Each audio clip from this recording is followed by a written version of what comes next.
রায়হান, তারেক রহমানের স্বদেশ প্রত্যাবর্তন নিয়ে নেতাকর্মীদের প্রতিক্রিয়া এবং নিরাপত্তা ব্যবস্থা কেমন দেখছেন এই মুহূর্তে?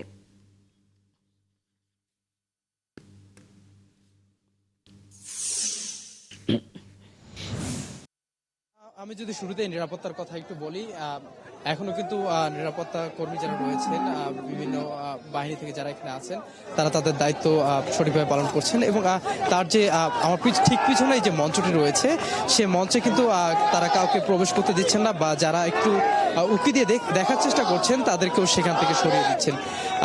এবং আমার সঙ্গে নেতাকর্মীরা রয়েছেন, আমরা একটু তাদের সঙ্গে কথা বলবো। তারেক রহমান যে আসছেন, উনি প্লেনে উঠেছেন, আসলে এটা আপনাদেরকে কতটুকু আনন্দ দিচ্ছে বা এটা আপনাদের কাছে আমরা এটা বাসা প্রকাশ করার মতো না, আমাদের ঈদের আনন্দটা লাগে না। তারেক রহমান আসবে বলে আমার কাছে যে আনন্দটা লাগতেছে। আমরা হাজার হাজার মানুষ এখানে এই রাত অপেক্ষা করে, নেতার জন্য অপেক্ষা করে আমরা অপেক্ষা আছি। শুধু আমাদের নেতা কখন আসবে, ইনশাল্লাহ আমরা নেতার অপেক্ষায় আছি। আশাবাদী মানুষের কাছে লক্ষ লক্ষ মানুষ আগামীকাল সম্পন্ন হয়ে যাবে ইনশাল্লাহ। আচ্ছা, আমরা একটু আরেকজনের কাছে শুনতে চাই, আপনি কোথা থেকে এসেছেন? আপনারা লক্ষ্য করেছেন গত 17 বছর আমাদের বাংলাদেশের আশা আকাঙ্ক্ষার প্রতীক, যিনি বাংলাদেশের প্রত্যেকটা মানুষের হৃদয়ে আছেন, যিনার পিতা একজন বাংলাদেশের মানুষের মা মাটি ও মানুষের নেতা ছিল, তিনার মা সাবেক বারবার নির্বাচিত প্রধানমন্ত্রী ছিলেন। তিনাকে ষড়যন্ত্রের মাধ্যমে ফখরুদ্দিন মঈনুদ্দিনের যে একটি নীল নকশা ছিল, সেই নকশার মাধ্যমে তাকে দেশ থেকে বিতাড়িত করা হয়েছিল।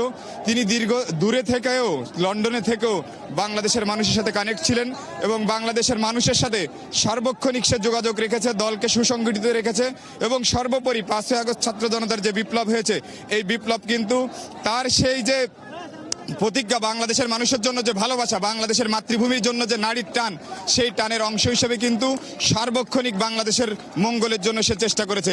আজকে যখন উনি আমাদের বাংলাদেশে আসতেছে, আমরা বারবার বিগত দিন কিন্তু আমরা স্লোগান দিয়েছি, তারেক রহমান আসছে, আমারটি ডাকছে, তারেক রহমান আসছে, তারেক রহমান বীরের বেশে আসবে ফিরে বাংলাদেশে।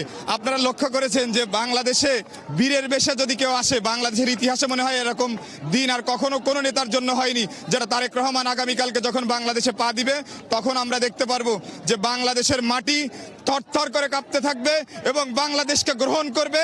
বাংলাদেশের মানুষ ও মাটি তারেক রহমানকে গ্রহণ করবে হৃদয়ের সবটুকু ভালোবাসা দিয়ে। এবং সেই সাথে সাথে তারেক রহমান একটি জিনিস বলেছেন যে সবার আগে বাংলাদেশ, বাংলাদেশের প্রশ্নে আমরা কখনোই আপোষ করব না। এবং তারেক রহমান আরো একটি বিষয় আপনারা লক্ষ্য করেছেন, ইতিমধ্যে উনি বলেছেন আমি স্বপ্ন দেখতে চাই না, আমি পরিকল্পনা করতে চাই।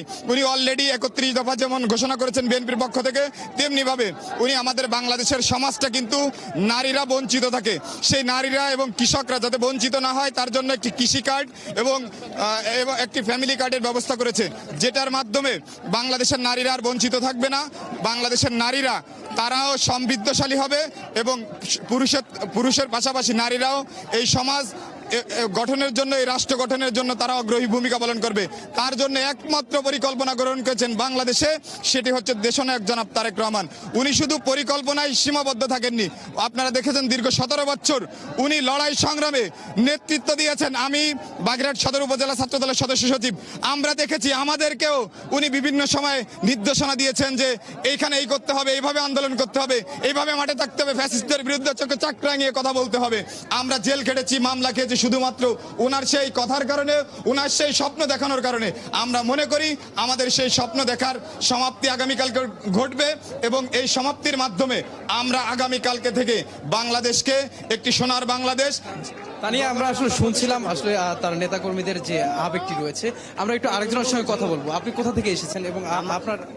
আমার জেলা হচ্ছে গাইবান্ধা, আমি সদর গাইবান্ধা থেকে আসছি আজকের এই ঐতিহাসিক এই সমাবেশে একত্রিত হওয়ার জন্য। আপনারা জানেন যে বিগত 17 বছর 14 দিন মোটামুটি তারেক রহমান দেশের বাইরে ছিলেন এবং উনি দেশের বাইরে থেকে বিএনপির মতো একটা দলকে নেতৃত্ব দিয়েছেন। আজকে আমরা এখানে একত্রিত হয়েছি, আগামীকাল not Tarek Rahman, she is Ziaur রহমানের কফি, সে হচ্ছে বাংলাদেশে আসছে, যার কারণে লক্ষ কোটি মানুষ টেকনাফ থেকে তেঁতুলিয়া, রূপসা থেকে পাতুরিয়া, সর্বস্তরের জনগণ আজকে এই ঢাকার মাটিতে আসছেন জনাব তারেক রহমানকে গ্রহণ করার জন্য। এই বাংলাদেশে একমাত্র তারেক রহমানই যোগ্য একজন নেতা এবং যোগ্য একজন উত্তরসূরি জিয়াউর রহমানের, যার নেতৃত্বে আমরা এই বাংলাদেশকে একদম আধুনিক বাংলাদেশ হিসেবে গড়ে তুলবো ইনশাআল্লাহ। বলছিলেন আসলে আমরা আরেকজনের কাছে শুনতে যাবো। আপনি কোথা থেকে এসেছেন? বাংলাদেশের আসসালামু আলাইকুম, আমি সিলেট বিভাগ মৌলভীবাজার জেলা থেকে আইছি। আমার উপজেলা স্বেচ্ছাসেবক দলের জন্য আহ্বায়ক। আমি একমাত্র আমার জিয়াউর রহমানের সুপুত্র জনাব তারেক রহমানের আগমন উপলক্ষে এই ঐতিহাসিক মিলন মেলায় এবং